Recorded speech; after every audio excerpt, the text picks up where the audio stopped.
Je suis bien heureux de me retrouver avec vous, parce que je suis venu pas mal de fois à Givisiez, et donc je connais bien l'école. Et je ne sais pas ce qu'elle est devenue, parce que quand on me parle de hautes études, je me dis on va dans les sommets. Je ne suis pas contre les sommets, mais je suis plutôt un homme de terrain, moi.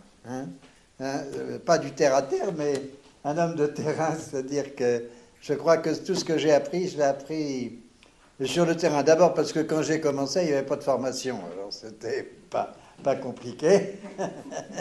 Et il fallait s'inventer la formation, et il fallait s'inventer le travail. C'était pas mal de s'inventer le travail, parce que au moins nous avions beaucoup d'initiatives et beaucoup de possibilités. C'est un peu ce que j'ai essayé de relater dans deux de mes livres qui s'appellent L'action sociale aujourd'hui et Profession éducateur. Les deux que je considère comme étant ceux auxquels je me suis consacré le plus. Voilà, j'ai choisi ce thème de travail, je ne vous cacherai pas, parce que je suis un peu inquiet.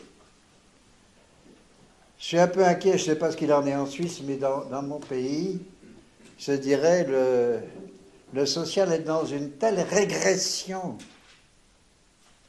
que je me demande si on n'arrive pas à sortir du marasme dans lequel on se trouve.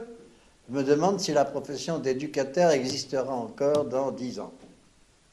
Je vous dis les choses bien simplement. C'est le fruit d'un séminaire que nous avons conduit. Vous avez eu Michel Chauvière, vous avez, avec un certain nombre de gens, 80 personnes, pendant 2 ans et demi, et qui a donné lieu à cette revue qui s'appelle « Demain, quelle politique sociale de solidarité ?» On a essayé de déconstruire tout ce qui permet au social et à l'éducatif d'exister, et à partir de là, de faire des propositions concrètes. Vous savez que nous sommes en période d'élection présidentielle, donc c'est pas inintéressant de faire des propositions concrètes. Est-ce que nous serons entendus? Les politiques ne liront pas ça, il ne faut pas se faire d'illusions, mais on a fait des 4 pages, qui sont des choses relativement faciles à lire, qu'on leur distribue, et on espère tout de même que ces 4 pages, ils arriveront à les lire et à comprendre ce que nous avons essayé de faire depuis 2 ans et demi en réunissant dans ce séminaire tout ce qui constitue un peu, je dirais, les gens qui participent au social, c'est-à-dire pas simplement les éducateurs, pas simplement les assistants de service social, mais aussi les psychologues, les juges des enfants, les avocats, les médecins, les enseignants, parce qu'il semble que c'est ensemble qu'on peut reconstruire quelque chose qui s'est progressivement déconstruit depuis une dizaine d'années. Mais pour essayer de faire ça, c'est pourquoi j'ai un peu intitulé ma conférence « Et peut-être demain », parce que je suis un peu dans l'incertitude par rapport à demain. Mais on a essayé tous ensemble de réfléchir à la manière dont les choses ont évolué. Alors, je vais essayer de le faire à grand. Je ne suis pas un historien, moi. Je raconte des histoires, j'aime bien raconter des histoires. Mon dernier bouquin s'appelle d'ailleurs « L'action sociale racontée à mon voisin », parce que mon voisin, il ne comprend rien à ce que je fais, et que j'avais envie de lui expliquer, à travers des histoires de vie, que les gens qui croisent dans l'escalier, dont il avait parfois un peu peur au début, sont des gens comme tout le monde, mais qu'il faut accompagner d'une certaine manière, à condition de ne pas avoir peur d'eux et de comprendre qu'on peut être différent de la norme. Et je reviendrai sur cette question de la norme, parce qu'elle est aujourd'hui, je crois, une des notions qui met en péril notre travail. Si on essaye de s'interroger sur la genèse des choses, au début, il y a toujours eu des gens qui se sont occupés des autres qui ne vont pas bien. Mais au début, ça s'appelait la charité. C'est-à-dire que c'était des attitudes individuelles, ou bien des groupements, des petits groupements d'organismes qui se destinaient, souvent des congrégations, qui se destinaient à aller vers ceux qui n'allaient pas bien, pour essayer de les aider à retrouver une place dans la société. Un des exemples importants pour moi, je dis un des exemples importants parce que j'ai eu l'occasion d'étudier toute sa correspondance, c'est Vincent de Paul. On dit que Vincent de Paul, c'était l'apôtre de la charité, peut-être. Mais c'était surtout un fin politique et un véritable révolutionnaire. Quand on lit, par exemple, sa correspondance, il dit aux filles de la charité, il dit « Je ne vous envoie pas à la rencontre des pauvres pour que vous les ameniez à avoir les mêmes normes que vous, mais que pour qu'avec eux, vous créiez des formes nouvelles. » Et il disait aussi, quand on est dans le social, il faut à la fois avoir un pied sur le terrain et un pied, lui disait, dans l'antichambre du roi. Et c'est vrai que Vincent de Paul, il était capable de remplacer un galérien, et en même temps, une fois qu'il avait fini sa galère, d'aller dire au roi ce qu'il pensait d'un certain nombre de choses qui se passaient dans son pays. Vincent de Paul, c'est vraiment pour moi un exemple de quelqu'un dont la figure a été un peu appauvrie par la mièvrerie d'un certain nombre de reproductions qui ont fait de lui un homme bon qu'il était. Il était forcément bon, mais pas seulement bon. Il était aussi politiquement constructif. Et les filles de la charité, c'était pas des gens qui devaient remettre les gens dans le bon chemin, mais, si on lit sa correspondance, qui devaient trouver avec eux le chemin qui leur permettait de retrouver une place dans la société. Je ne sais pas si vous aviez eu idée de ce qu'était Saint Vincent de Paul. Il est saint en plus, il a été sanctifié, mais c'était surtout un grand homme. Et un grand homme sur le plan social qui a fait faire des progrès à des tas d'idées. Il y en a eu d'autres comme ça dans le passé. Il y avait par exemple en Espagne un gars qui s'appelait Vallès, et qui a été un des créateurs de l'éducation populaire. Pourquoi? Parce qu'il était précepteur du roi. Et il se rendait compte que le roi, il ne comprenait rien au sujet de son royaume. Alors, il a essayé de faire en sorte d'expliquer au roi un certain nombre de choses, et il a créé des lieux d'éducation populaire pour que les gens qui n'avaient pas droit à la connaissance puissent y accéder. Tout ça, c'est des choses qui remontent dans le lointain. Je vous ai parlé là, Vallès, c'est la Renaissance, Vincent de Paul, c'est le XVIIe siècle, et c'est des grands ancêtres. Des grands ancêtres qui ont sans doute permis d'ailleurs la suite. Parce qu'on est passé dans un deuxième temps de la charité, c'est-à-dire on se penche sur les gens pour, etc., à l'assistance. Et l'assistance qui était une assistance individuelle au départ devient tout à coup une assistance publique. Pourquoi? Parce qu'il y a un mec que vous connaissez bien, puisqu'il était dans la région, Rousseau, Jean-Jacques Rousseau, qui a écrit le contrat social. Et que dans le contrat social, il disait que l'État était responsable du fait qu'un certain nombre de gens n'arrivaient pas à vivre correctement. J'ai essayé de dire ça, moi, à Nicolas Sarkozy, je ne sais pas s'il a bien entendu. Parce que c'était important que tout à coup, on prenne conscience qu'il y avait une responsabilité au-delà des personnes, une responsabilité sociale. Et que la société, elle était là pour faire une place à tout le monde. à condition qu'elle le veuille bien. Bon, il a fallu la révolution de 89 avec tous ces excès pour que tout à coup se crée ce qu'on a appelé l'assistance publique.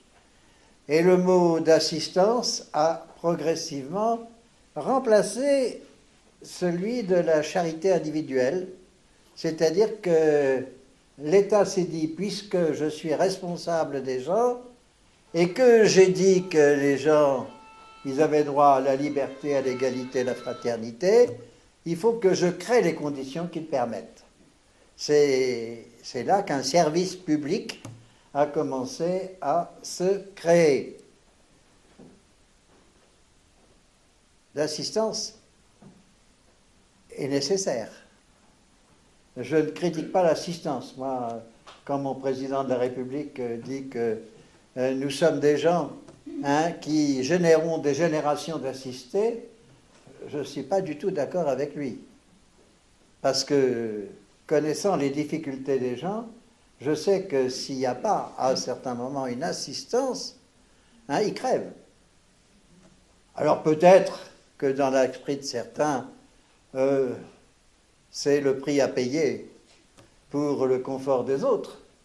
Mais on ne peut pas, nous, travailleurs sociaux, se contenter de cette réflexion. On a besoin de dire, il y a autre chose à faire. Donc assister, oui, assister à condition que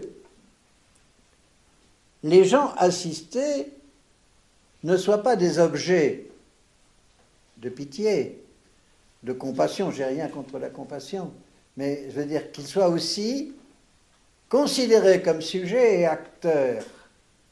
C'est-à-dire que progressivement, dans le développement de l'évolution de leur vie, à partir de l'assistance qui leur a été apportée, ils deviennent co-auteurs de leur projet de vie.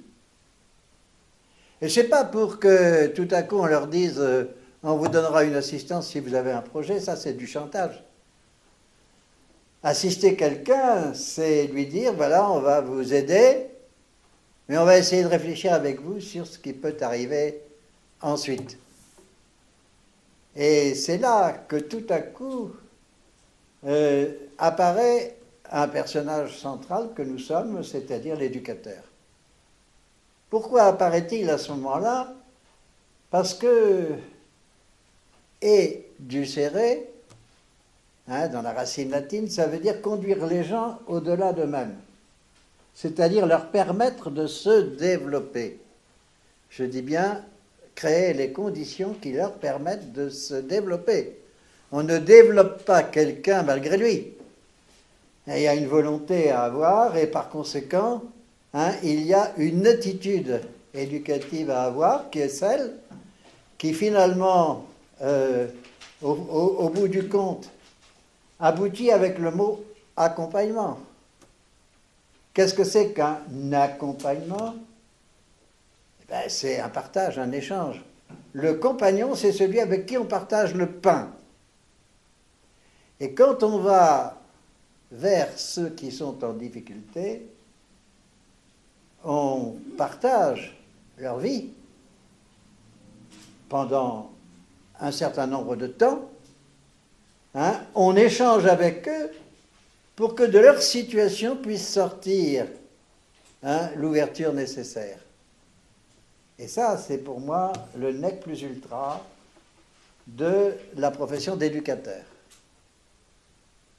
C'est bien, l'éducateur, c'est celui qui va à la rencontre et qui va, par le partage, l'échange, que ce soit autour d'une table, que ce soit autour d'un pot, que ce soit autour d'une histoire, que ce soit autour de ce qu'on voudra, va tout à coup permettre aux gens de réfléchir sur eux-mêmes pour qu'ils trouvent le chemin qui leur correspond.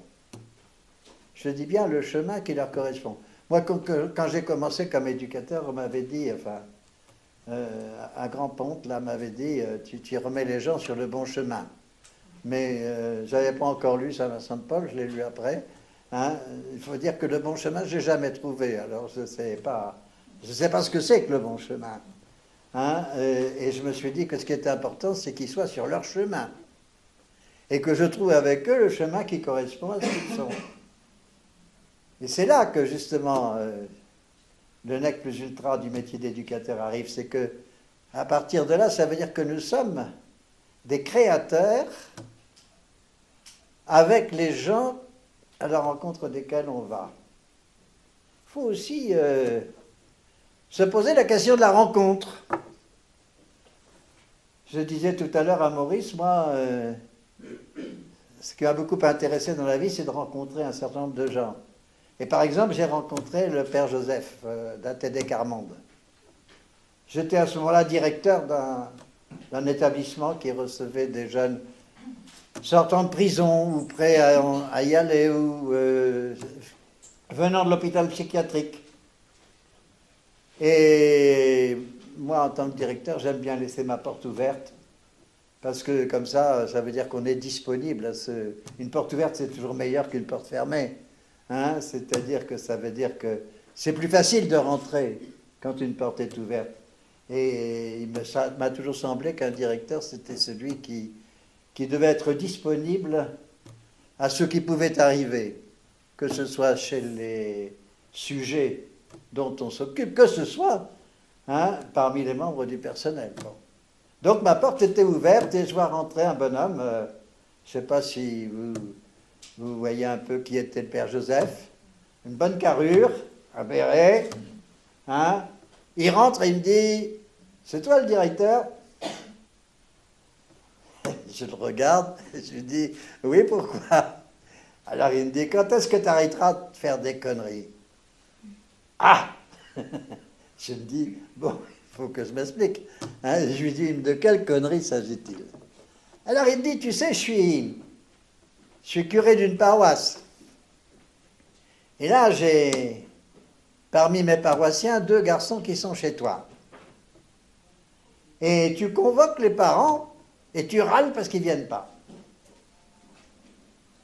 Et il me dit, tu sais, c'est pas compliqué. Hein. Les pauvres, on ne les convoque pas. On va à leur rencontre. Et si tu ne vas pas à leur rencontre, ils ne viendront pas parce que la convocation, ça les stresse. Ils ont l'impression qu'ils ont fait quelque chose de mal. Et que par conséquent, ils vont essayer de ne pas y répondre pour essayer d'éviter le blâme. Et il m'a amené chez eux. Et c'est vrai que j'ai bu le café chez eux. Je ne sais pas si c'est déontologique ou pas. On m'a dit qu'il ne faut jamais avoir des rapports trop près. Est-ce que boire un café, c'est un rapport trop près? J'en sais rien. De toute façon, je m'en fous. Ce qui me paraît important, c'est d'avoir pu partager avec eux une tasse de café qui m'a permis de partager ensuite beaucoup d'autres choses. Et qui nous a permis ensemble de travailler à ce que les enfants qui étaient chez moi, les adolescents, trouvent eux-mêmes les solutions à leurs problèmes au bout d'un certain temps, aidés par leurs parents et par la liaison entre les parents et l'équipe éducative. La rencontre. Ça, vraiment, pour moi, ça a été... Les pauvres, on ne les convoque pas, on va à leur rencontre. C'était vraiment le coup de pied dans les fesses dont j'avais besoin pour aller un peu plus loin dans mon travail. Et pour me dire que je n'étais qu'un rouage à l'intérieur d'une société, mais que ce rouage pouvait être important si je quittais mon rôle pour être en relation avec les gens sans perdre pour autant mon statut. Quand on dit par exemple à des éducateurs, vous savez, faut prendre un peu de distance. Moi, je dis la distance, c'est une erreur.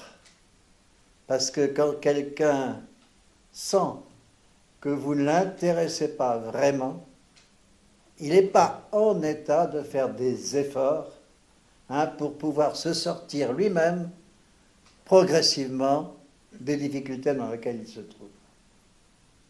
Alors c'est comme ça que progressivement, le social a changé de nature. De l'assistance, il est passé à la coopération et à l'accompagnement. Je me rappelle d'ailleurs, je disais à Maurice tout à l'heure, que j'étais venu dans cette région un jour assister à ce que j'ai beaucoup aimé, c'est-à-dire à une synthèse dans laquelle celui qui était l'objet ou le sujet de la synthèse avait invité tous ceux qu'il désirait avoir autour de lui. Parce que moi, mon premier licenciement, c'est dû à ça. C'est que j'ai amené en synthèse les jeunes avec lesquels je travaillais parce que je trouvais que ce n'était pas possible qu'on parle des gens sans qu'ils soient présents pour dire un peu ce qu'ils pensaient eux-mêmes. Et comme mon directeur n'était pas d'accord, il m'a dit que je n'étais pas du tout scientifique, hein, que je faisais du bricolage, hein, et que si je voulais rester, hein, il fallait que j'arrête. Hein, alors je suis parti. Hein, il m'a dit quand on travaille avec moi, on se soumet ou on se démet. Comme je n'avais pas l'intention de me soumettre, je me suis démis. Je n'ai pas été licencié, mais j'ai préféré partir. À ce moment-là, ce n'était pas un problème d'indemnité. C'était pour moi un problème d'éthique. Hein, je ne pouvais pas continuer à participer à une comédie à laquelle je ne croyais pas. Et toute ma vie, après, quand j'ai été directeur, j'ai pu amener les gens aux synthèses et faire... Mais là, je me rappelle cette synthèse-là, dans le coin, hein, où le gars, non seulement il avait invité un certain nombre de gens du personnel, bien sûr, mais il avait aussi invité un de ses collègues. Et tout à coup, quand ça bloquait, le collègue, il avait apporté une boîte de chocolat. Et alors, quand il sentait que ça bloquait, il ouvrait sa boîte et il faisait le tour des gens avec sa boîte de chocolat. Je trouvais ça formidable. Hein, et malheureusement, j'ai perdu le film qui avait été fait. Hein, je l'ai perdu parce que je l'ai prêté. J'ai l'habitude de prêter pas mal. Et quelquefois, les gens ne me le rendent pas. Hein, je regrette parce que c'était vraiment un très grand moment pour moi de vie institutionnelle où l'accompagnement existait dans toute sa splendeur. Alors si j'insiste un peu sur ces éléments, c'est parce que aujourd'hui, on est souvent en face d'une demande d'efficacité. Je me suis occupé pendant 20 ans du théâtre du fil. Théâtre du fil, c'est un éducateur qui a eu l'idée un jour avec un comédien de créer une troupe, hein, et de recevoir les jeunes en difficulté pour leur permettre de faire du théâtre. Il y a des ministres de la Justice qui n'ont pas toujours compris parce qu'ils croyaient que faire ça, c'était récompenser les gens. Parce qu'ils ne savent pas ce que c'est que faire du théâtre. Ils ne savent pas le travail que ça demande. Ils croient que comme ça, c'est un plaisir gratuit. Non, le théâtre, c'est quelque chose d'important qui permet aux gens de s'exprimer, de se retrouver à travers des personnages, de faire qu'un passage à l'acte ne se fait pas, puisque au théâtre, on peut assassiner quelqu'un à condition de ne pas l'assassiner réellement. Donc il y avait toute une série d'éléments, hein, et quelquefois, quand les gens arrivaient, on me disait, il faudrait que dans 3 mois, ils soient prêts. Ça va pas. Quand l'administration a des exigences de ce genre, c'est qu'elle n'a rien compris au film. Hein? Mais aujourd'hui, on nous demande souvent ça, l'efficacité, et on construit des grilles d'évaluation, hein, qui nous demandent de, au jour le jour, indiquer les progrès. Comme si, d'abord, ça pouvait être collectif. Il y a des gens, je ne sais pas, qui peut-être en 3 mois arrivent à se restructurer. Et puis il y a des gens qui mettent, je disais parce que c'est un exemple que j'ai souvent donné au Théâtre du Fil, il y a des gens qui mettent 6 ans. Et alors, que ça peut foutre si en définitive, après ce chemin, ils trouvent leur place dans la société. Pas la place qu'on leur désigne, leur place. Et une des grandes victoires du Théâtre du Fil, ça a été, vous savez, un des derniers ministres de la Justice qu'on a eu, M. Perben, il n'avait rien compris. hein. Et il disait que ce n'était pas possible de continuer avec le théâtre du film parce que les gens rentraient tard et qu'il fallait qu'à 10 heures ils soient couchés. Est-ce que c'est un ministre de la Justice, en quoi ça le regarde? Enfin bon, hein, il avait comme ça une notion du règlement. Qu'est-ce que vous voulez faire du théâtre si vous rentrez à 10 heures le soir? Vous ne pouvez pas jouer en soirée. Si vous jouez en soirée, vous rentrez à 2 heures du matin. Hein? Tous ceux qui ont fait du théâtre le savent bien. Hein? Parce qu'il y a le théâtre, puis il y a la bouffe après, un peu. Et puis autour de la bouffe, tout ce qui se dit s'échange et permet à chacun d'avoir un certain nombre d'éléments. Alors, M. Perben, il n'était pas content, et il a dit, puisque vous êtes dans un des locaux de l'éducation, enfin, ce qu'on appelait l'éducation surveillée, qui était devenue la protection judiciaire de la jeunesse, je vous mets dehors. Bon. Alors, c'était très drôle parce qu'il voulait remplacer un internat où les gens étaient volontaires pour être en internat par un internat fermé dans lequel les gens n'étaient pas volontaires pour être en internat. Hein? Faut être un peu stupide quelquefois pour inventer des choses de ce genre. Et alors, il a dit, bon, hein, si vous ne déménagez pas, je vous envoie les CRS. Et moi, je lui ai dit, écoutez, c'est pas compliqué. Si vous envoyez les CRS, moi, je convoque tous les journalistes. Hein, et ce sera très drôle à voir dans le journal demain. Du coup, ils ont calé. Hein. Oh, ils ne nous ont pas conservés tout de même. Ils ont fait les choses beaucoup plus subrepticement. Ils ont muré les fenêtres et progressivement muré les portes, ce qui nous a obligés à chercher un lieu ailleurs. Heureusement, c'était à Savigny-sur-Orge. Moi, j'étais très copain avec le maire de Grigny à côté, et le maire de Grigny nous a dit, moi, je vous accueille, les bras ouverts. Et on a continué à avoir nos ateliers à Savigny, parce que là, on ne pouvait pas les murer. Hein, les ateliers étaient ouverts au grand jour, et on a résidé à Grigny. Mais c'est pour vous dire que quelquefois, dans l'esprit des gens, il y a une difficulté à comprendre ce que nous voulons faire parce qu'ils attendent de nous quelque chose qu'on ne peut pas leur donner.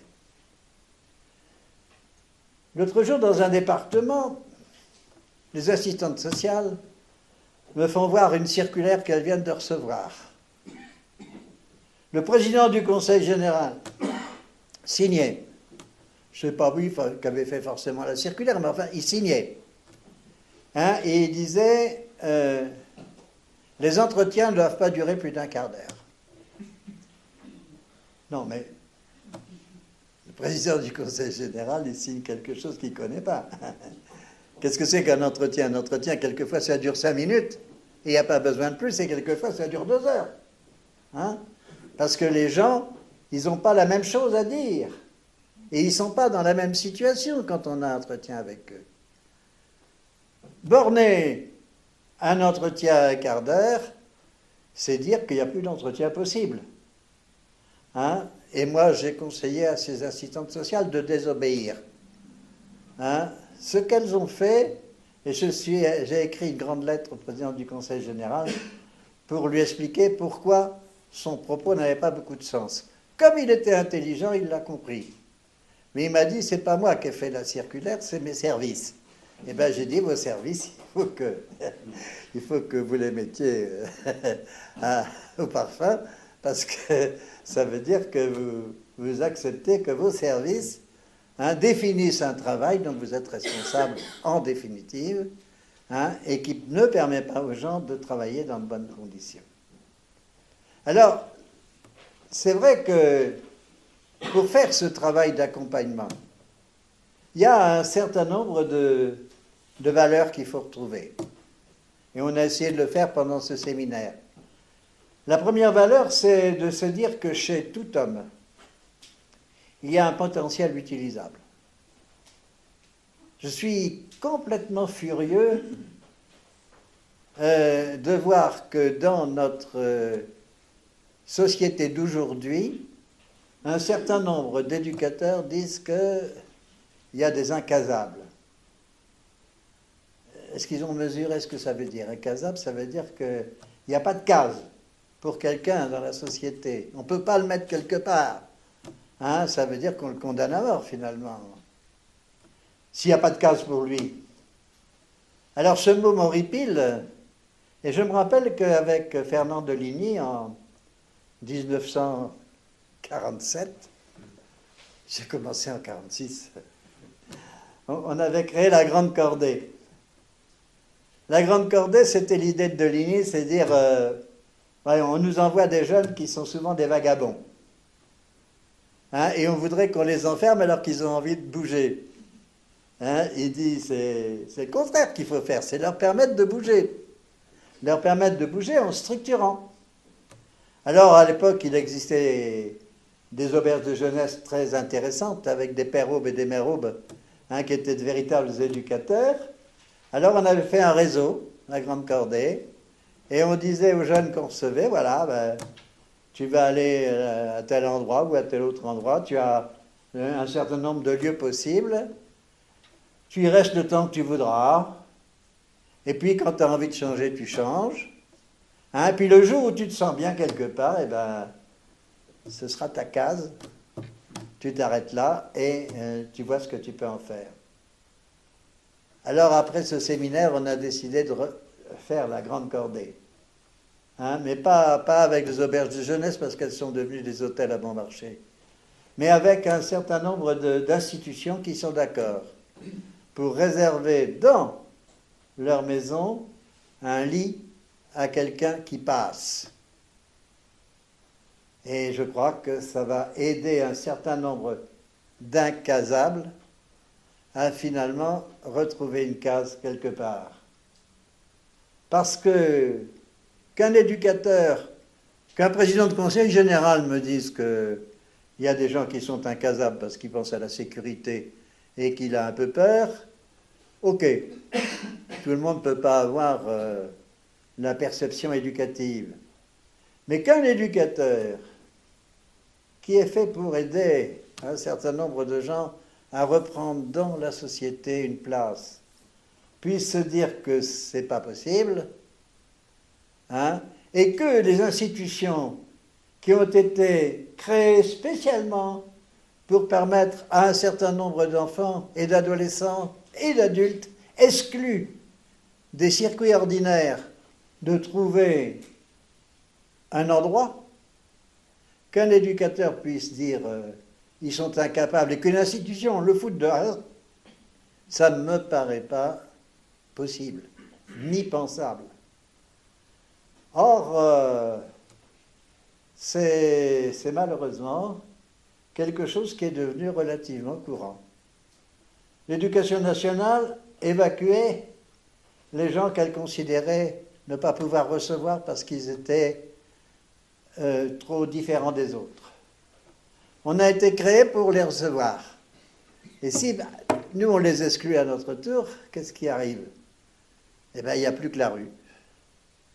Et s'il y a beaucoup de jeunes en errance, hein, c'est aussi parce que, à force de ne pas accepter de faire notre travail d'accompagnement de jeunes et d'enfants difficiles que les autres ne peuvent pas supporter, hein, on finit par avoir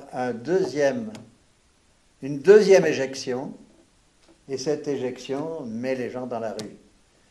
Quand on met les gens dans la rue, c'est les confronter au risque et confronter les autres au risque qu'eux-mêmes peuvent faire courir. Quand je vous disais que la société d'aujourd'hui, elle ne va pas très bien, hein, je vous le disais parce que justement, quand on parle d'incasable, ça veut dire qu'on ne croit pas que chez ces gens en question, il existe un potentiel utilisable. Or ça, c'est la première philosophie de l'éducateur. S'il ne croit pas qu'il y a en chacun de ceux qu'il rencontre un potentiel utilisable, s'il ne le cherche pas avec la personne, il ne fait pas son boulot. Vous allez me dire, il y a tout de même des gens insupportables. Pas pareil, incasables et insupportables. Moi, dans mon établissement, j'ai jamais foutu quelqu'un dehors. Mais il y avait quelquefois des gens qui étaient difficilement supportables. Hein? Alors moi, j'avais une combine. Chacun trouve les combines qui sont. Hein? J'ai un frère qui est moine, dans une trappe, une abbaye. Alors, j'avais convenu avec mon frère que quand j'avais quelqu'un d'insupportable, je le lui envoyais pour que 15 jours dans une abbaye, tranquille, etc., il respire un peu mieux. Et après, il revenait, il était devenu supportable. Bon, mais chacun d'entre nous peut trouver les astuces qui correspondent à qu'on ne puisse pas supporter tout le monde de la même manière, c'est vrai. Pourquoi est-ce que les éducateurs sont destinés à travailler en équipe aussi? C'est parce que s'il n'y a pas de relais, à certains moments, on pète les plombs. On n'est pas des surhommes. Hein? Et quand on est confronté, par exemple, à la violence pendant un certain nombre d'heures, s'il n'y a pas un relais possible, eh bien, effectivement, il risque d'y avoir des étincelles. Je pense à un film, je ne sais pas si vous le connaissez, qui s'appelle Visiblement je vous aime. Dans ce film qui tourne autour d'un lieu de vie et d'accueil, il y a à un moment donné le directeur, que je connais bien, et qui joue son rôle dans le film, qui reçoit une fille complètement hystérique. Elle se roule par terre, elle crie, elle crie, elle crie. Et lui, qui d'habitude est un homme calme, incapable d'écouter, d'entendre, je ne sais pas ce qui se passe ce jour-là, mais il ne supporte pas. Et tout à coup, alors, il commence à crier lui aussi. Et vous savez, plus on crie, plus l'autre crie. Et ainsi de suite. Ça devient un capharnaüm. Heureusement, il y a un éducateur qui sort par la porte et qui dit à ce directeur, va te reposer, je prends le relais. Et lui, qui est calme, qui n'a pas participé au début de la partie, en 10 minutes, il arrive à entamer avec la personne un dialogue qui fait qu'elle se relève et qu'elle rentre. C'est ça le sang nouveau à certains moments, c'est pouvoir compter sur le copain quand on sait que soi-même, on est un peu ébranlé.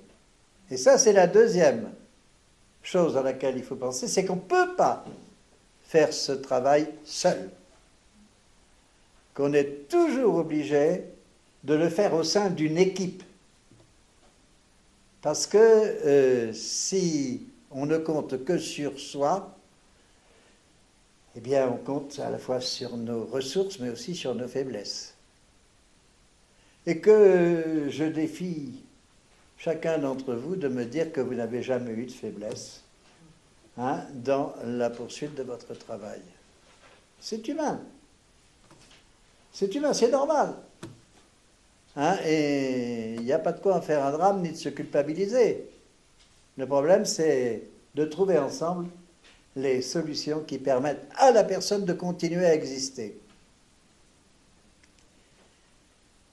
La troisième question, c'est vraiment de se dire que tout homme a un avenir.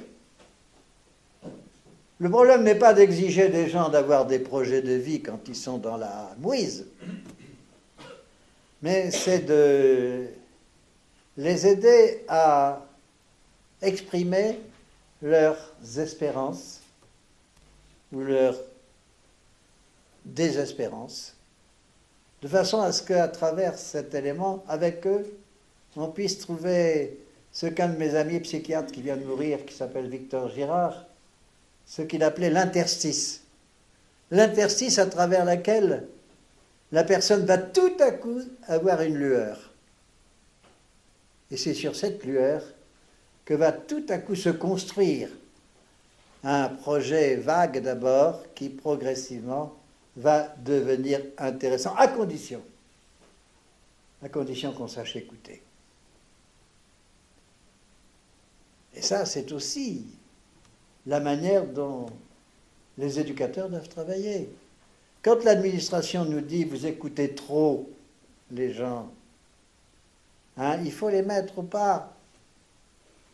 J'ai envie de leur dire, ben venez. Hein, puisque c'est si facile. Pourquoi vous nous les envoyez? Mais nous, on ne sait pas mettre au pas les gens. Ce qui ne veut pas dire qu'il ne faut pas donner des repères. Ce qui veut dire que nous ne sommes pas des gardiens. Et je me rappelle, moi, une fois, au téléphone, dans mon bureau, je reçois une communication d'un voisin. Et le voisin me dit, toujours le voisin, il me dit, vos jeunes, j'en ai marre. Ils ont encore sonné à ma porte, etc. Bon. Ah, je dis, ah bon? Ah oui, elle me dit, vous les gardez mal. Alors je dis, bien sûr qu'on les garde mal puisqu'on ne les garde pas. Alors pourquoi vous existez? J'ai dit, écoutez, venez boire un café, on va en parler. Hein, parce qu'autour d'un café, on peut se parler, tandis qu'au téléphone, c'est plus difficile. Et on s'est mis, on s'est mis à se comprendre. Parce qu'eux étaient persuadés que la maison dans laquelle j'étais directeur, c'était un peu comme une maison de correction, quoi. Et qu'on devait empêcher les gens de sortir. Hein? Essayer d'éviter qu'ils fassent le plus de conneries possible, d'accord. Hein? Mais on ne peut pas, comme ça, du jour au lendemain, transformer les gens. Ceci dit, j'ai dit, vous allez prendre contact avec eux, vous allez leur dire que vraiment ça vous emmerde ce qu'ils font. Et j'ai appelé les jeunes, ils ont pris contact, et ils n'ont jamais plus sonné chez ce voisin. Parce que quand on rencontre quelqu'un, c'est pas indéfini. C'est une personne qu'on rencontre, et quand on sait qui est cette personne, eh bien c'est plus facile que quand on parle du on, ou de quelqu'un comme ça, dans le vague. Permettre aux gens d'avoir conscience. D'ailleurs, dans mon établissement, cette année-là, j'ai compris que si les vieux du village devaient se débarrasser de leur crainte des jeunes qui étaient dans le village, hein, il fallait que je fasse le repas des vieux dans l'établissement. Hein, et depuis qu'on avait fait ça, je veux dire, entre les jeunes et les vieux, il y avait une complicité qui s'était mise entre des gens inactifs, enfin inactifs sur le plan économique, hein, et qui tout à coup se rencontraient, et ça a modifié là aussi beaucoup de choses. Parce que connaître, hein, c'est déjà faire un pas vers l'autre. Bon, alors je voulais vous dire ça parce que, justement, j'ai un peu... Je suis toujours dans les temps, Maurice? Mais oui, oui. Hein, j'ai un peu la trouille qu'aujourd'hui, ce qu'on nous demande ne soit pas tout à fait ça. Parce que un certain nombre d'administrations, un certain nombre de hauts fonctionnaires, un certain nombre d'hommes politiques souhaitent que nous devenions des agents normatifs. C'est-à-dire qu'au lieu de faire ce que disait Vincent de Paul, d'aller à la rencontre pour créer avec les gens des normes nouvelles qui leur permettent de vivre, il faut qu'on les fasse rentrer dans les normes de la société d'aujourd'hui telle qu'elle existe. Nous devons, c'est pour ça d'ailleurs que dans certains endroits, on nous demande de rapporter au maire tout ce qui se passe. Parce que le maire étant responsable de la sécurité dans sa commune, si on lui dit qu'à tel et tel, ça peut être dangereux, hein, il va mettre en place des garde-fous. Or, ce qui est important, c'est pas ça, c'est que dans ce village, les gens trouvent progressivement la place qui sera la leur. C'est-à-dire que vous avez un psychanalyste qui s'appelle Pierre Lebrun, hein, qui est belge, qui a fait un travail que je trouve prodigieux entre la normativité et la normalisation. Il dit en fait notre travail à nous, qui sommes dans les professionnels du social, c'est d'aider les gens à trouver leurs repères.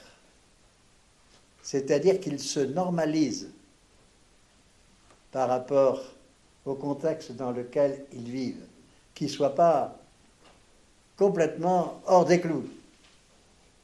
Mais notre rôle n'est pas de les forcer à rentrer dans les normes d'aujourd'hui. Après tout, si on restait toujours dans les normes d'aujourd'hui, la société n'aurait jamais fait de progrès. Il faut bien qu'à certains moments, des choses changent dans les rapports que les gens ont entre eux pour que la société continue son évolution. Il y a de bonnes évolutions, il y en a de moins bonnes, mais de toute façon, nous ne sommes pas statiques, c'est-à-dire qu'une société n'est pas statique. Elle ne se renouvelle pas toujours de la même manière. Et c'est bien. C'est bien parce que ça veut dire que chaque fois, on est devant des situations nouvelles qu'il faut gérer, créer et inventer. Pourquoi moi j'aime beaucoup mon boulot? C'est parce que je me dis, j'ai pas arrêté d'inventer. Parce que chaque fois, je suis devant des gens nouveaux. Et que les problématiques qui sont les leurs, même si ça se recoupe avec d'autres, elles ne se traitent pas de la même manière avec celui-ci ou avec celui-là. Donc il faut que je sois toujours dans cet esprit d'invention, de recherche. Alors j'ai rigolé parce que quand on m'a dit quand j'étais plus jeune que je n'étais pas scientifique, ensuite j'ai été nommé dans un certain nombre de conseils scientifiques, justement parce que ma démarche, elle est scientifique. Hein, elle est effectivement de partir de ce que j'entends et de ce que je constate pour créer les conditions d'une évolution qui permettent aux gens d'exister. D'exister au sens où Sartre a défini l'existentialisme, c'est-à-dire d'avoir un avenir. Parce que qu'est-ce que c'est que l'existentialisme? C'est celui qui fait passer de l'être, de l'étant, à celui qui est en marche. La philosophie, ça sert beaucoup. Hein. Vous savez, moi, je m'en suis beaucoup servi. Hein. J'ai eu, heureusement, des contacts avec des tas de gens intéressants, à commencer par Edgar Morin, hein, qui est vraiment quelqu'un qui m'impressionne beaucoup aujourd'hui, à travers... et alors, je vous signale que son dernier bouquin, Le chemin de l'espérance, c'est formidable parce que c'est ce qui m'empêche d'être complètement pessimiste. Parce que je me dis, tant qu'il y aura des gens qui écriront des textes comme ça, tant qu'il y aura des gens qui les liront, on ne sera pas obligé d'obéir à un pouvoir qui voudrait nous transformer en garde-chiourme. Et pourtant, c'est vraiment la tentation. Je discutais avec Maurice, je ne sais pas réellement ce que la formation est devenue en Suisse, mais je vois ce que la formation est devenue chez nous. Et ça m'inquiète. Ça m'inquiète parce que autant avant nous avions une initiative, une liberté dans le choix. Pas dans le choix des matières, mais dans le choix de les mettre en scène. Autant aujourd'hui, les modules, comme on dit, les modules, et les référentiels. Les modules et les référentiels nous coincent. Et avoir le parcours bohème qui a pu être le mien est devenu, je crois, pour un éducateur d'aujourd'hui, impossible. Même si je leur conseille souvent d'être un peu hors des clous. Parce que ça m'arrive beaucoup d'aller dans les écoles d'éducateurs et de voir que ceux qui se forment aujourd'hui, ils ont vraiment envie de faire un vrai boulot. Mais que petit à petit, la formation, les habitudes, les règlements, etc., les contraignent. Et que s'ils se laissent prendre par ces contraintes, je veux dire que toute leur capacité d'invention, toute leur capacité de création va progressivement s'atténuer. Alors je comprends qu'un certain nombre de gens dans cette situation me disent « c'est un métier impossible ». hein, et qui disent on est crevé. Ce qui crève, c'est la routine, c'est la répétition. C'est le sentiment de ne pas être dans ses bottes, hein, et d'épouser les bottes des autres, hein, pour faire appliquer une règle. De côté de chez moi, j'étais administrateur d'un hôtel social, hein. Il y avait dans cet hôtel social une directrice, hein, lorsqu'elle recevait les gens, hein, qui venaient sans domicile fixe, etc., elle leur disait hey, hey, vous savez que vous n'êtes pas là pour longtemps, hein. Faut vous bouger pour trouver tout de suite des solutions, hein. Parce que moi, je ne vous garderai pas plus de 6 mois. Quand on est reçu comme ça quelque part, qu'est-ce qui arrive? On est stressé, hein, on se dit oh là là, j'ai trouvé un truc, mais ce truc-là, c'est boiteux. Et effectivement, les gens étaient mal reçus, et donc mal dans leur peau. Heureusement, elle est partie à la retraite, hein, et on a engagé une autre directrice qui a un comportement tout à fait différent. Elle reçoit les gens, elle leur dit « soufflez ». Quand ils leur disent « et demain », elle dit « demain, on verra demain ». Aujourd'hui, vous êtes là, soufflez, profitez de ce temps, hein, qui vous permet de vous dégager un peu de vos difficultés premières. La maison est devenue beaucoup plus calme. Et les solutions que trouvent les gens sont des solutions bien meilleures. Parce qu'elle prend le temps de donner aux gens le temps qui leur est nécessaire pour pouvoir sortir d'une crise, hein, et tout à coup s'épanouir d'une manière différente. Le temps, ce grand problème. Comme si on pouvait inventer pour chaque être humain un temps qui soit identique. Quand je vois des grilles d'évaluation qui arrivent à dire voilà, au bout de 6 mois, il faudrait ça, au bout de ça, je dis, mais les gens qui pondent ça, ils n'ont jamais compris ce que c'était un être humain. Parce que, bien sûr, la vie est faite de temps différents. C'est vrai que le politique, le temps du politique, c'est le temps de son mandat, hein. Je respecte ce temps, mais il n'a pas à m'imposer ce temps à moi. Parce que moi, j'ai un temps éducatif qui va essayer, hein, d'épouser le temps des gens. Et vouloir tout mettre dans une équation mathématique, hein, qui fait qu'on puisse dire c'est ça l'efficacité, c'est une erreur manifeste. C'est le contraire même de l'éducation. Pourquoi l'éducation nationale, chez nous, a fait faillite? Je le dis très simplement, c'est parce que on a voulu imposer des temps identiques à tout le monde. Alors qu'il est tellement facile, et un film comme Être et avoir l'a montré, il est tellement facile de permettre à chacun d'aller à son rythme à l'intérieur d'un ensemble où la vie sociale existe, et où chacun respecte le temps de l'autre. Nous devons défendre cette notion du temps des gens et de notre propre temps par rapport à cet ensemble. Comme nous devons défendre les valeurs qui sont à la base de notre travail. J'aime pas toujours le mot valeur parce que quelquefois, derrière le mot, on cache beaucoup de choses. Par exemple, la valeur travail dont on parle beaucoup aujourd'hui. Moi, je suis d'accord, sauf qu'il faut avoir du travail. Et quand il n'y a pas de travail, vous pouvez toujours dire aux gens de faire des efforts.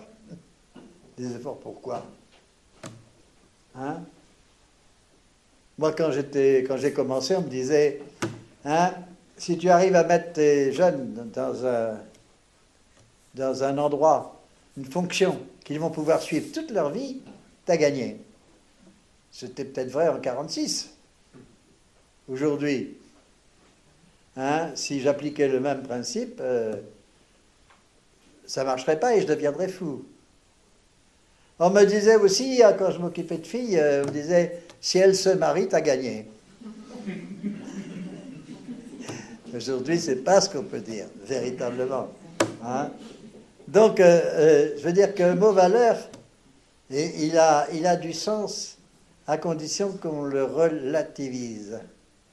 C'est-à-dire que le travail, je suis d'accord, hein, et je suis surtout d'accord pour penser que les hommes ont tous besoin d'une activité.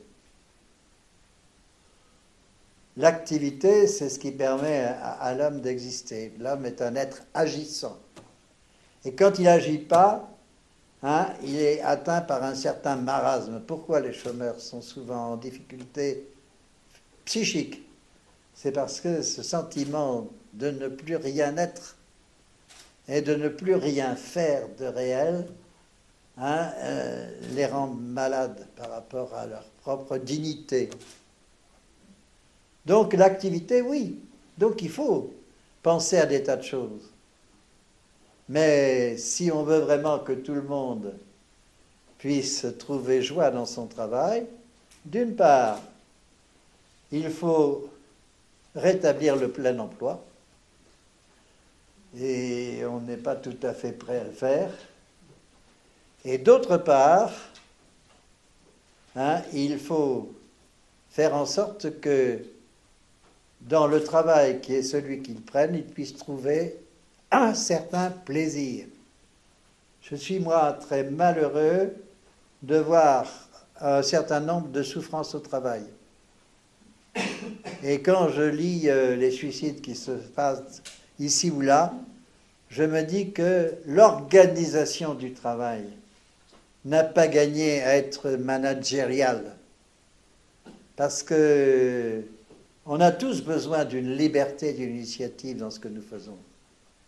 Et quand je vois qu'un certain nombre de mes collègues éducateurs, hein, sont contraints et forcés, ou qui sont engueulés parce qu'ils ne sont pas dans les clous.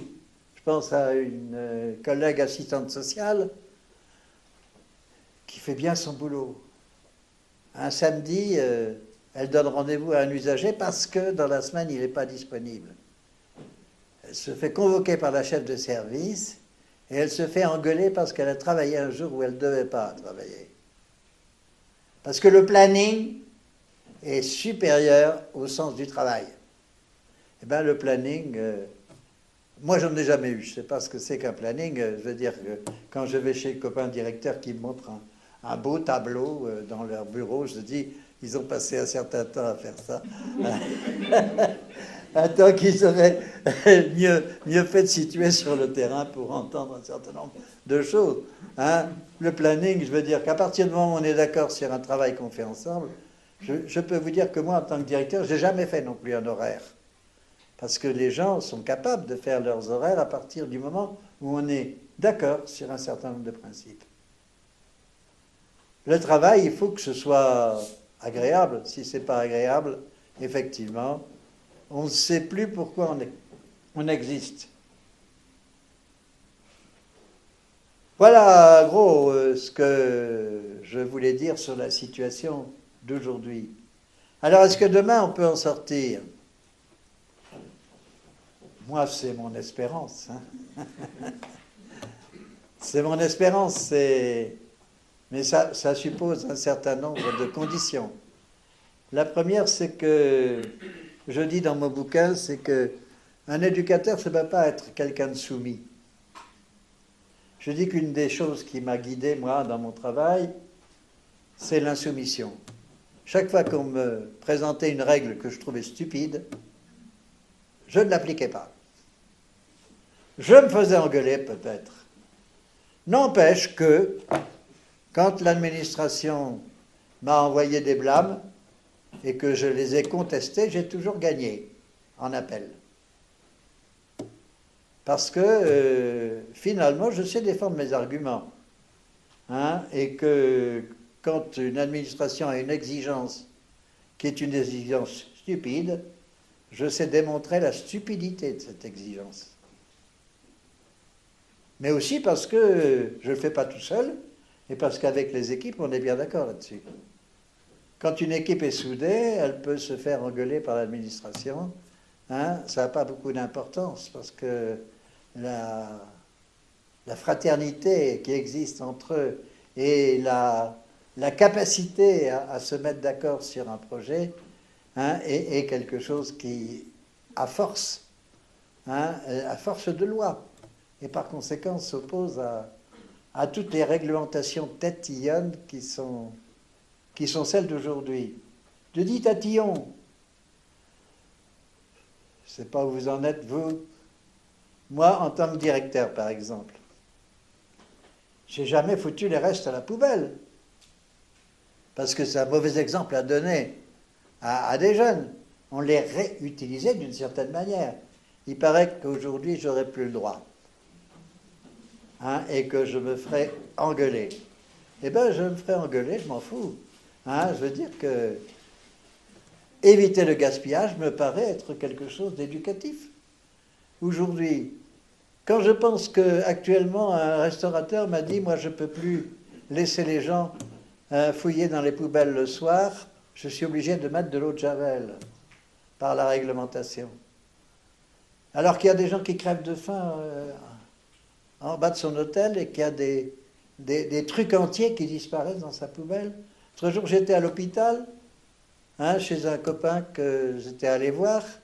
Il n'avait pas mangé son yaourt, il n'avait pas mangé sa compote, tout était bien, fermé, etc. Hop, quelqu'un passe et il fout tout à la poubelle. Un yaourt non touché, non ouvert, une compote non touchée, non ouverte, pouf, à la poubelle. C'est pas une vie, ça. Pas une vie qu'on soit obligé de supprimer des moyens qui pourraient profiter à d'autres par une réglementation qui n'a pas beaucoup de sens. Alors on me dit, oui, mais si jamais quelqu'un s'empoisonnait avec ça, eh oui, il y a tellement de si.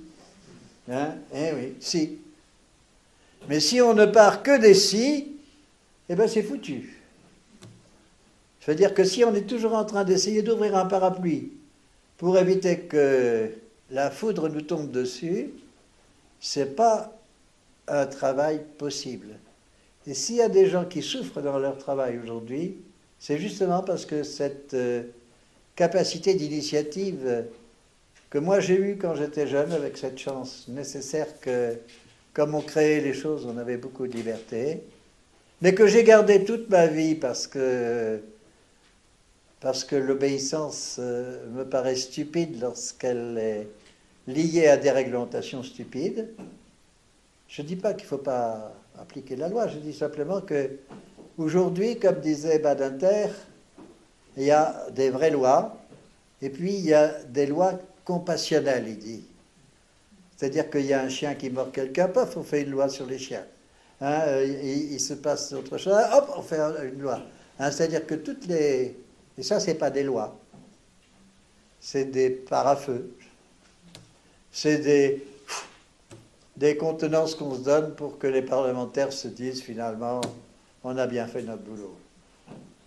Non, ils ont mal fait leur boulot parce que ces lois-là, plus personne ne les lit. Quand j'ai commencé à être directeur une fois, moi je lisais régulièrement le journal officiel. Parce que le journal officiel, c'est intéressant, c'est bon. Aujourd'hui, je vous défie de lire le journal officiel. Hein, il est comme ça. Alors qu'avant, il était comme ça. Je veux dire qu'en 1 heure, je le parcourais. Là, maintenant, je suis incapable de parcourir le journal officiel. De même que quand on dit tout citoyen est censé connaître la loi et l'appliquer, je me dis, les pauvres, hein, comment pourrait-il appliquer aujourd'hui le nombre de lois qui existent et qui n'ont même pas d'arrêté d'application? Voilà. Alors, ce qui me dérange un peu aujourd'hui, quand je pense à l'avenir, je dis, si nous devenons des moutons qui acceptons que les choses se passent comme ça, alors c'est pas la peine d'avoir de grands mots sur l'autonomie des usagers. C'est pas la peine de se gargariser avec des soi-disant valeurs qui n'en sont plus. Il faut se dire, nous sommes dans un univers qui devient de plus en plus concentrationnaire, et si nous ne réagissons pas, eh bien, demain, le travailleur social n'existe plus. D'ailleurs, il y a un groupe de députés qui propose la suppression des éducateurs, et de les remplacer par des agents de développement. Et moi, je croyais être un agent de développement. Sauf que les agents de développement, on va les former en 1 an, alors que moi, j'ai eu droit tout de même à faire ma formation progressivement, et donc j'ai l'impression qu'elle n'a jamais été terminée, et qu'elle se continue toujours. Mais que les 3 ans qui existaient étaient intéressants, parce qu'elles permettaient d'avoir un bon bagage. De même que si, au lieu de mettre des éducateurs avec des enseignants dans les écoles, pour que tout le monde puisse être reçu à l'école, on envoie des auxiliaires de vie sociale avec 3 mois de formation pour aider les enseignants qui n'ont même plus de formation maintenant, puisque chez nous la formation des enseignants a été supprimée. Il paraît que ce n'était pas nécessaire. Eh bien, je dis, au point où on en est, il n'y aura plus de possibilité pour les enfants d'exister, sauf si ce sont des sujets particulièrement doués, particulièrement capables de surmonter toutes les difficultés de la vie, c'est-à-dire sauf si on veut confier l'ensemble du pays à une élite. Moi, je pensais, avec le Conseil national de la résistance, puisque c'est de là que je tiens mon pouvoir, je pensais que justement, il fallait que nous fassions une société solidaire. Il est encore temps de le faire si nous ne reculons pas devant un certain nombre de barricades à adresser pour dire non, là, on ne peut pas aller jusque-là. Mais il faut y croire. Ce que j'ai bien aimé dans le bouquin de Morin avec Essel, c'est justement qu'ils disent le chemin de l'espérance, ça demande d'abord d'y croire, et de croire que c'est possible, et de croire que tout ce qui aujourd'hui nous interrompt à pouvoir s'arrêter parce qu'on est dans une course vertigineuse qui sépare de plus en plus les riches et les pauvres, et qui font que la société, comme disait un de nos premiers ministres, celle d'en bas et celle d'en haut, ne communiquent pratiquement plus. Est-ce que nous sommes des agents médiateurs? Oui, je crois, à condition que nous sachions dire aux gens d'en haut ce que nous pensons et que nous sachions redonner l'espérance à ceux qui sont en bas. C'est une tâche intéressante. Moi, j'ai 85 ans, je ferai tout ce que je peux pour y aider. Mais je ne suis plus forcément tout à fait capable d'être continuellement sur le terrain. Oh, j'y suis, remarqué, je fais du rap avec les jeunes de banlieue, parce que moi j'aime la musique, et que leur musique à eux c'est ça. Alors je me suis mis au rap, ce qui ne m'empêche pas de leur faire écouter de la musique classique. Et un rap, j'ai réussi avec un groupe de jeunes à nous faire éditer. Un petit bouquin qui vaut 7,50 €, qui est édité par RS. L'intrigue, c'est pas l'intrigue qui est intéressante, c'est les raps qui sont à l'intérieur. Les raps, après tout, c'est de la poésie. Et quand ils sont bien faits, quand ils sont bien travaillés, je dis, le passage à l'écriture vaut mieux que le passage à l'acte. Et quand on écrit des choses qu'on a envie de dire, même si ça peut froisser quelques oreilles, c'est pas mal. Après tout, François Villon a été un excellent poète au Moyen-Âge. Et on lit encore ses poésies aujourd'hui. Alors, ils ont de la postérité. Voilà, je vais m'arrêter là. Je pourrais continuer longtemps. Parce que j'ai tas de choses à raconter.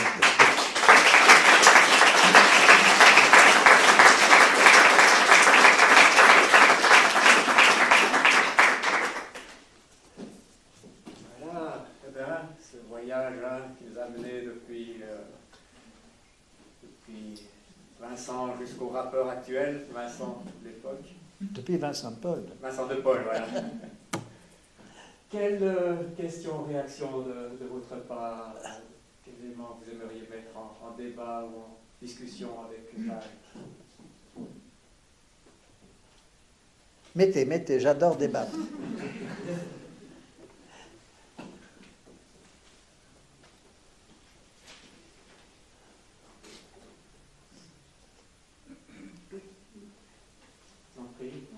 Moi, j'aimerais juste qu'on développe un petit peu la notion de norme. Vous avez parlé de la norme, de la société, tout ça. Ce qui m'interpelle, c'est justement la norme. Elle est fixée quand, comment, parce que vous parlez du village, d'un village, je crois, où il y avait des normes où les jeunes devaient rentrer ou des choses comme ça. Et je me dis, ben voilà, chacun a son propre bagage, son propre expérience, son propre vécu, ses propres valeurs, et puis on doit se référer à des normes. Alors, est-ce que vous pourriez développer un peu Oui. plus? Je dis que toute société produit des normes à partir du moment où une majorité est d'accord pour vivre d'une certaine manière. Mais, si elle restait figée sur ces normes, finalement la société n'évoluerait plus. Heureusement, il y a des gens qui ne les supportent pas et qui donc font évoluer les normes. Ce que Lebrun appelle la normalisation, c'est la capacité pour quelqu'un qui est un déviant par rapport aux normes existantes de construire d'autres repères. Et ça, nous pouvons le faire avec eux. C'est tout à fait le contraire de la normativité, où on demande aux gens de rentrer dans des normes existantes et surtout de ne pas s'en égarer, de façon à ce que la société ne soit pas bousculée. Une société qui n'est pas bousculée, c'est une société morte, ou tout au moins en capacité de mourir. Et on a vu déjà dans l'histoire un certain nombre de choses de ce genre. Pourquoi des civilisations remplacent d'autres civilisations? Parce qu'à partir du moment où une majorité est suffisamment importante pour défendre un cadre précis, il arrive, je ne vais pas vous raconter l'histoire, Spartacus, je veux dire que chaque fois, il y a tout à coup quelqu'un qui se lève pour dire ça ne peut pas continuer comme ça. Et ce quelqu'un est au départ un déviant, qui s'appelle Robin des Bois, qui s'appelle Malandrin, qui s'appelle tout ce qu'on voudra. Mais ce sont ces gens qui sont en définitive des gens déviants qui permettent à la société d'évoluer. Mais toute société produit des normes. Prenez simplement la consommation. Ne me dites pas que vous n'êtes jamais influencé par les réclames ou les trucs de la télévision qui concernent la consommation. Moi, qui essaye de me défendre par ça, quelquefois, je me prends à acheter dans une grande surface un produit que je ne connais pas, mais dont on m'a parlé, ou que j'ai vu un jour à la télé, comme ça. Je veux dire, attention, nous sommes actuellement dans une société du gaspillage, et les normes nous invitent à tous dépenser plus que ce que l'on a, ce qui fait qu'il y a actuellement, chez les gens en difficulté, un endettement considérable. Et ça, c'est un exemple que je donne, mais je peux parler des démarcheurs. Je peux parler du téléphone, où depuis un certain temps, il y a des gens qui proposent des fenêtres. Moi, j'en ai rien à foutre de leurs fenêtres. Mes fenêtres, elles vont très bien. Mais il ne se passe pas une semaine sans qu'on me dise « vous avez besoin de changer de vos fenêtres ». Sans doute parce qu'elles sont là depuis longtemps. Et oui, elles sont là depuis longtemps, pas de ma faute, moi. Elles sont bonnes. Mais j'ai pas envie de changer mes fenêtres. Et mon voisin, il s'est laissé prendre. Lui, il a changé toutes les siennes. Il avait les sous pour ça, moi pas. Mais c'est pour dire que nous risquons d'être esclaves des normes si nous ne comprenons pas qu'à certains moments, il faut interrompre le cadre dans lequel ça nous met. Mais toute société produit des normes. Toute institution produit des normes. Quelle que soit l'institution. Tout à l'heure, on discutait avec Maurice de l'institution Église, par exemple. L'Église produit des normes. Si tous les croyants appliquaient ces normes, il n'y aurait pas beaucoup d'évolution dans la spiritualité. Heureusement qu'il existe parmi les croyants un certain nombre de gens qui sont des déviants, pas des hérétiques, des déviants. Mais, et que l'Église n'est plus capable d'excommunier ceux qui ne sont pas dans les normes. Donc, il y a une certaine relativité qui s'installe. Ce qui ne veut pas dire que la valeur profonde de la foi n'existe plus. Ça veut dire simplement qu'il y a un certain nombre de règles qui sont venues avec le temps, qui sont des règles qui peuvent être dépassées, surmontées, transformées, et que nous sommes, nous, des agents de transformation. Pas forcément par nous, mais par les gens que nous recevons.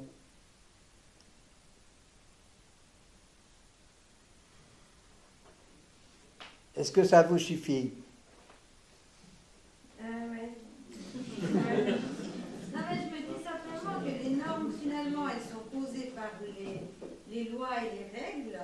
Et Non. ensuite, que nous, en tant que travailleurs sociaux, en tant qu'éducateurs, en fonction de l'institution dans laquelle on travaille, vous l'avez dit justement à la fin, en fonction de l'institution dans laquelle nous travaillons, les normes, elles changent. Les personnes que nous accueillons ne sont pas déviantes. C'est ça que je me dis. C'est pas parce que les normes existent que nous sommes obligés de rester dedans. Encore une fois, je pense que si nous étions toujours dans les mêmes normes que celles qui ont existé il y a 100 ans, la société n'aurait pas fait de progrès dans un certain nombre de domaines. Elle fait aussi des progrès elle fait aussi des reculs dans un certain nombre de choses, mais c'est ça la vie. La vie, c'est fait de mouvements, c'est pas fait de rigidité. Et ce que je regrette, c'est qu'effectivement, les normes créent des aspects rigides. Mais c'est pas la loi qui fait la norme, c'est la majorité, parce que c'est la majorité qui pousse à faire des lois pour se protéger de tous ceux qui sont plus ou moins déviants. On a toujours peur des déviants. Or, les déviants, c'est ceux qui mettent du sel, du poivre dans la vie et qui permettent de dépasser un certain nombre de situations. Moi, vous savez, j'ai été élevé dans une famille ouvrière qui avait... ma mère, elle avait des principes. Mon père, il était plus fantaisiste. Mais ma mère, elle avait des principes. Et elle n'a jamais compris pourquoi j'avais abandonné le concours de l'école normale supérieure, parce qu'à l'époque, je voulais être Sartre, ou Camus, etc., pour me consacrer aux voyous. Et elle n'a jamais compris pourquoi je faisais entrer les voyous dans sa maison, qui montaient sur les fauteuils. Alors je leur expliquais qu'on ne montait pas sur les fauteuils, mais bon, parce qu'elle était figée dans un certain nombre de normes. Ce qui fait que, lorsque j'ai été confronté avec ma femme, j'ai été confronté en Algérie à un problème. C'est que des gens me confiaient leurs enfants avant de partir rejoindre le maquis. Moi, je suis moi-même un maquisard de 44, dans la montagne noire. Je comprends ce que peuvent souffrir des gens et qu'ils aient... Jamais je n'ai accepté de répondre à la police quand elle me demandait des informations sur les parents des enfants. Les parents me confiaient leurs enfants, hein, je devais respecter leurs secrets. On m'a mis en prison. Ok, c'est pas grave, on en sort. Hein? La preuve, c'est que je suis là aujourd'hui. Hein? Mais je ne pouvais pas accepter les normes. Et ma mère, qui ne comprenait pas ça, quand j'ai été expulsé d'Algérie par le général Massieu, elle a refusé de me recevoir. Ce que j'ai trouvé pas normal.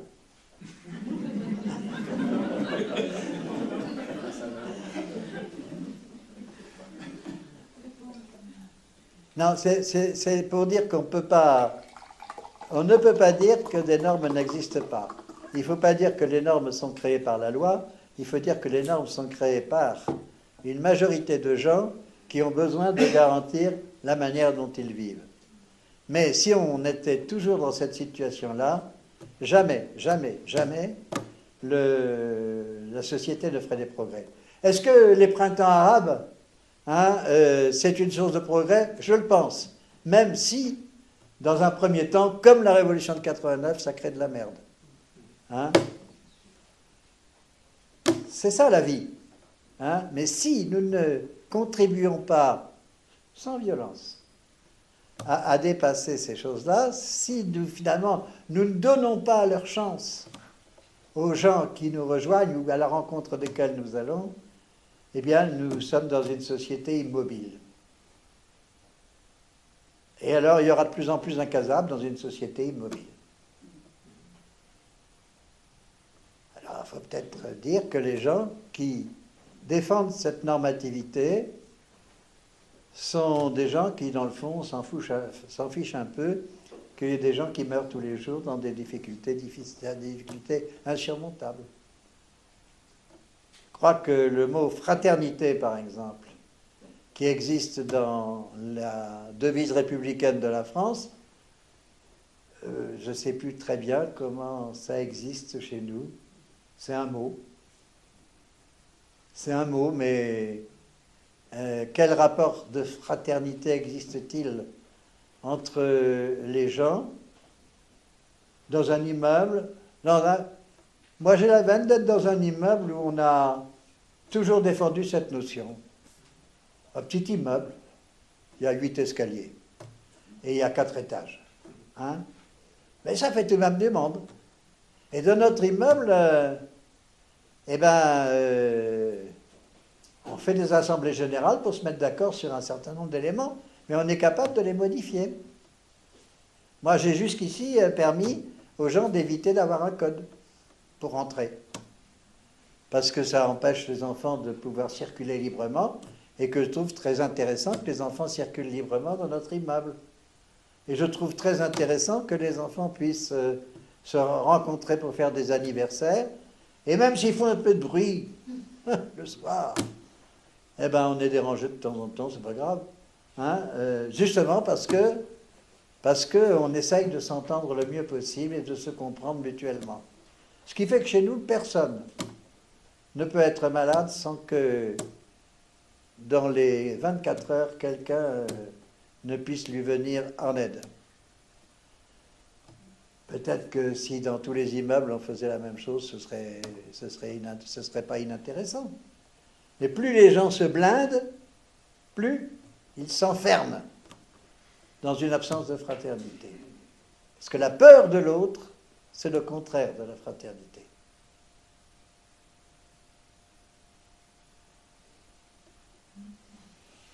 Oui.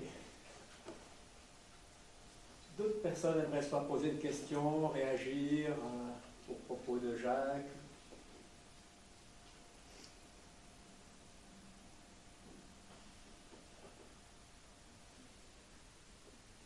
S'il n'y a pas de questions tout de suite, je voudrais vous dire un mot sur la violence. Puisque tout à l'heure, j'ai parlé sans violence. Je veux dire que la violence qui existe aujourd'hui, elle n'est pas plus importante aujourd'hui qu'elle ne l'était en 45-46. Hein. Moi, je recevais des jeunes qui étaient qui avait souvent 2 revolvers dans les poches, des grenades, etc., hein, et qui était prêt à faire n'importe quoi. Hein. Elle est d'une autre manière, la violence d'aujourd'hui. Mais il y a toujours de la violence chez les gens qui souffrent, que les autres ne les regardent pas. Répondre à la violence par la violence, c'est effectivement entraîner un rapport de force qui va monter. Donc la première chose quand on est affaire à la violence, c'est de ne pas avoir peur. Je ne suis pas moi un costaud, je ne suis pas un costaud des Batignolles, comme on dit à Paris. Hein. Personne n'a jamais touché un cheveu de... Personne ne m'a jamais battu. Et pourtant, je suis allé à la rencontre de gens qui n'étaient pas toujours faciles. Mais je n'ai pas peur. Si je n'ai pas peur, je ne diffuse pas d'anxiété. Et si je ne diffuse pas d'anxiété, hein, le calme se rétablit. Dans un train de banlieue, par exemple, puisque moi, je fréquente pas mal les banlieues, quand il y a un chahut quelque part, le petit vieux que je suis prend sa canne et va s'asseoir au milieu du chahut. Pas pour dire aux gens, vous êtes une bande de cons, mais simplement pour dire, vous avez parlé fort, je viens voir ce que vous dites parce que ça va être intéressant. Alors ils se posent un peu la question en me regardant, et finalement, ils finissent par parler avec moi, le chahut s'arrête, et voilà. Hein? C'est pas très compliqué. Quand on a été éducateur, qui a été confronté à des tas de situations de violence, on sait comment procéder. Et on sait que chaque fois que les gens se réfugient, hein, pour ne pas voir, ou faire semblant de ne pas voir, hein, ils déclenchent une violence complémentaire. J'ai donc pas peur de la violence et je dis il ne faut pas avoir peur de la violence. Ce qu'il faut, c'est rester calme devant ça et imposer progressivement le calme qui est le nôtre. Et c'est pas si difficile que ça, je vous le dis, parce que je le crois profondément. Les choses changeraient beaucoup si, au lieu de regarder les gens d'une certaine manière, moi je disais tout à l'heure à Maurice, moi quand j'avais 18 ans, je revenais du maquis, là, je roulais les épaules, comme tous les adolescents hein, qui croient avoir été des héros. et les gens m'ont fait confiance, ils m'ont jamais regardé de travers. Et j'ai été stupéfait de cette confiance des adultes. Aujourd'hui, ce qui me gêne, c'est le regard des gens sur les jeunes. Je dis, il y a un racisme anti-jeune qui fait que chaque fois qu'un groupe de jeunes parle un peu fort, les gens se replient sur eux-mêmes et les regardent comme si hein, ils devaient craindre d'eux n'importe quoi. Il n'y a pas plus d'agressions aujourd'hui qu'il y en a eu dans le passé.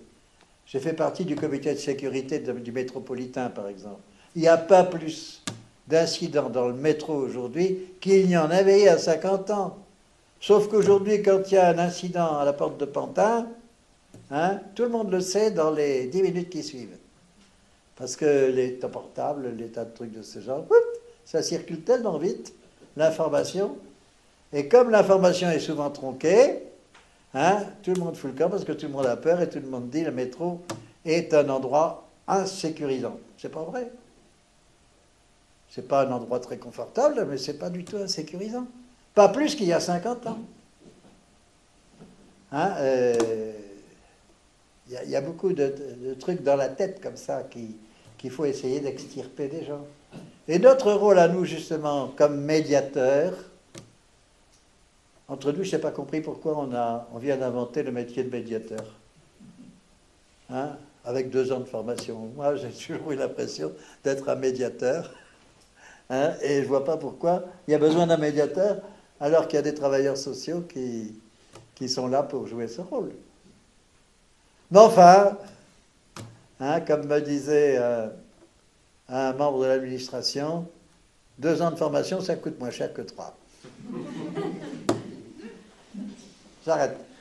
On est quand même un peu dans ce sens-là, parce qu'il y a plusieurs questions que j'aurais bien voulu te poser, mais en lien avec cela, quel rôle tu accordes aux bénévoles, au monde des bénévoles, qui sont aussi très encouragés maintenant, qui ont toujours aussi existé, hein, mais c'est pas le carton du cœur ou autre, cette place des bénévoles dans le travail social au sens large, et puis, allez, j'en greffe une autre, c'est un peu le charity business, qui fait le lien avec ta charité du départ, cette charité maintenant qui est organisée par des bienfaiteurs, souvent en lien avec ceux qui nous amènent aussi à consommer, c'est les mêmes, hein. D'un côté ils nous encouragent à consommer, et d'un autre côté après ils sont prêts à délivrer beaucoup d'argent, beaucoup de moyens pour soutenir les pauvres ou les actions en faveur des pauvres. Moi, depuis ma retraite, je suis bénévole.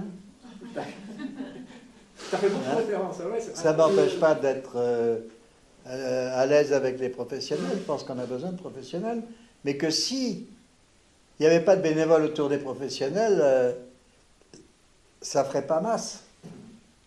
On a besoin des bénévoles autour de nous. Et combien de professionnels, dans l'exercice de leur travail, font des heures en plus, hein, parce que ça leur paraît nécessaire. C'est ce que j'appelle un bénévolat complémentaire. Je veux dire qu'il faut voir les choses comme elles sont. Nous sommes tous complémentaires. C'est dommage que la société n'ait pas pu faire autre chose que d'inviter Coluche à faire les restos du cœur, parce qu'il n'est pas capable de nourrir tout le monde, parce qu'elle n'est pas capable de nourrir tout le monde. Mais moi, je travaille avec le Secours populaire, je travaille avec le Secours catholique, je travaille avec tous ces bénévoles, dont certains sont un peu tartignoles, mais enfin bon, hein, d'autres beaucoup plus... Non, je veux dire, c'est vrai, il y a dans tout...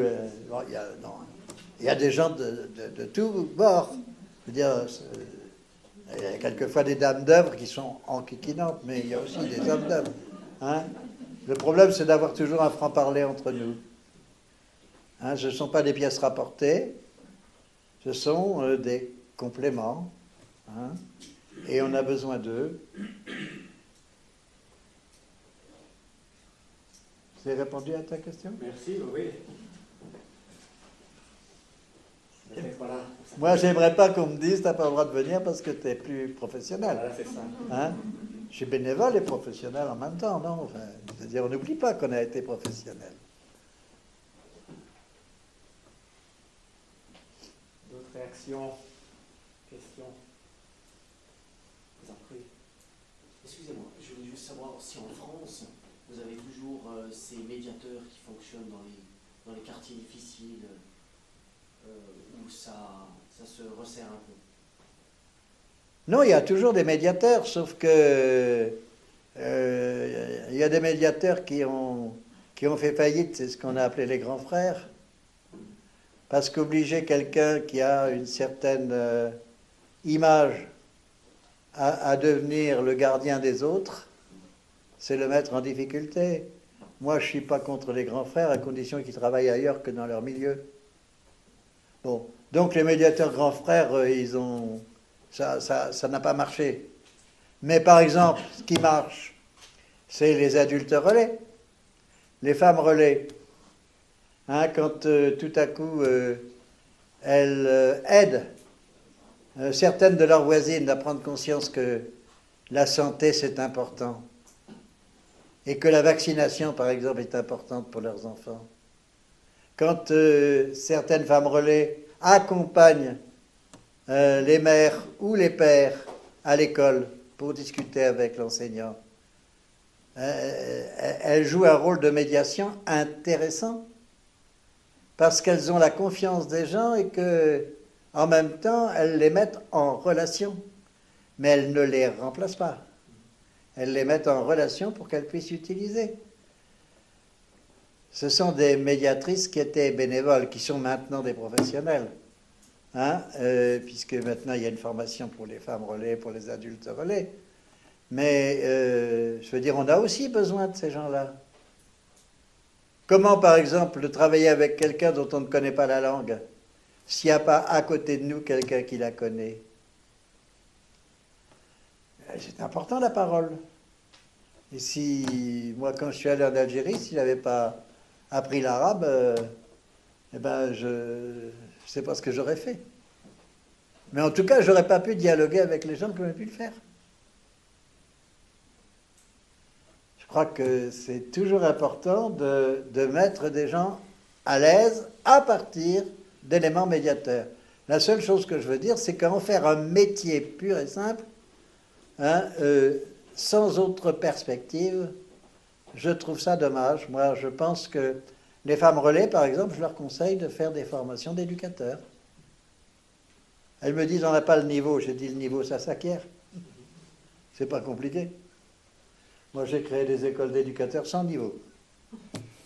Hein, justement parce que je trouvais que c'était dommage qu'on mette un niveau à la sélection qui fasse qu'un certain nombre de gens qui étaient des gens de banlieue qui voulaient faire des tas de trucs, on ne puisse pas les prendre. Et on a créé une formation qui était un peu déviante, hein, mais qui finalement a été reconnue par l'État ensuite, hein, avec ces gens-là qui n'avaient pas le droit de faire une formation. Alors on a fait une formation. Comment on l'a financée? Simplement en demandant à certaines associations qui utilisaient ces gens de bien vouloir nous aider à faire en sorte que ça puisse fonctionner. Et ça a fonctionné pendant 10 ans. Monsieur Sarkozy l'a supprimé il y a 2 ans, en disant que, vous savez, il n'aimait pas trop la racaille. Hein? Je suis pas très copain avec lui.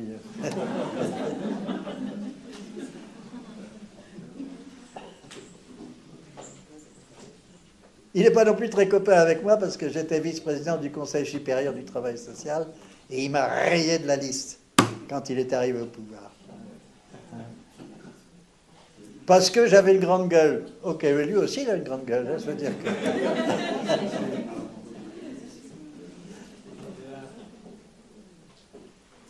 Merci Jacques. Je ne sais pas quel sera l'avenir de cet homme dont on vient de parler, mais je souhaite vraiment que l'avenir du travail social, votre avenir, vous apporte aussi pleine satisfaction, que vous puissiez continuer à rester aussi, soit convaincu de l'intérêt, de l'importance, de la nécessité du travail social auprès des personnes que vous accompagnez, avec les personnes que vous accompagnez dans vos équipes respectives. J'espère aussi que les paroles de Jacques pourront continuer à vous accompagner quelques temps encore dans votre réflexion, donc peut-être des manières différentes d'entrevoir soit votre travail en équipe et votre accompagnement des personnes avec lesquelles vous travaillez. J'espère aussi, Jacques, que ce bref moment aussi t'accompagne encore vraiment longtemps dans ta trajectoire à la fois de personne engagée. Je n'ai pas peur de la mort, mais je ne la souhaite pas. Je te souhaite. C'est un bel avenir. Je vais transmettre la parole à notre directeur qui a pu nous rejoindre. Je profiterai de prendre cette place, juste vous dire qu'il y a la librairie, la page d'encre, qui avait accepté aussi de mettre un petit stand à la sortie avec deux, trois ouvrages qui sont pu faire venir de Jacques Latsous. En tout cas, les 2 ouvrages dont Jacques a parlé, en tout cas la personne, la page d'encre m'a dit qu'elle... Et moi, je vous conseille aussi ce petit bouquin sur le rap. Alors, c'est donc on a les références. Un grand merci à Jacques. Voilà. Mesdames et messieurs, rassurez-vous, je vais être extrêmement bref. Toutes mes excuses pour ce retard. Un beau, massif accident sur l'autoroute autour de Berne qui nous a retenu 1 heure. Du coup, voilà, on arrive en retard. Merci beaucoup pour ces propos dont je n'ai entendu qu'une partie. Je retiens, et pour moi, comme ancien historien, la notion de la différence du temps, le temps de la relation avec la personne dont on s'occupe quand on est dans le travail social, le temps du politicien qui est rythmé par ses élections, ses échéances électorales, et le temps des formateurs et de la formation qui est bref dans le passage des étudiants finalement, mais qui doit aussi se penser sur plusieurs générations d'élèves, d'étudiants. Je crois que là, il y a vraiment quelque chose une réflexion vraiment à creuser, et il faut faire admettre à l'administration, mais aussi aux politiques. On a la chance d'être dans un petit pays avec des politiciens proches, aussi leur faire admettre que cette différence de temporalité est quelque chose d'essentiel, une composante essentielle du travail social. Merci à toutes et à tous d'être venus ce soir à Delémont. Delémont, on peut être un peu surpris, mais je pense que vous ne l'êtes pas trop, mais on peut être un peu surpris que la Haute École fribourgeoise de travail social organise une conférence à Delémont. En fait, la répartition des champs d'action des écoles de travail social fait que le canton de Fribourg, l'école fribourgeoise, sert de lieu de formation pour les personnes résidant dans le Jura bernois, dans le canton de Neuchâtel. Et c'est pour ça qu'on était ici. On aurait pu s'en ficher un peu au moment de notre 40e anniversaire, mais étant donné que c'est une vraie composante de notre réalité, cette diversité des origines géographiques et cantonales des étudiants, nous avons décidé de marquer le coup en venant ici à Delémont, et une conférence au début octobre aura lieu à Neuchâtel. Si vous n'êtes pas trop loin, allez-y, ça sera sûrement aussi intéressant que ce soir. En tout cas, merci beaucoup à Jacques Latsou pour ses propos très éclairants. Et comme le veut la tradition non écrite, mais la norme bien présente, je vous invite à partager le verre de l'amitié à l'apéritif juste là derrière. Merci de votre attention. Merci à vous aussi.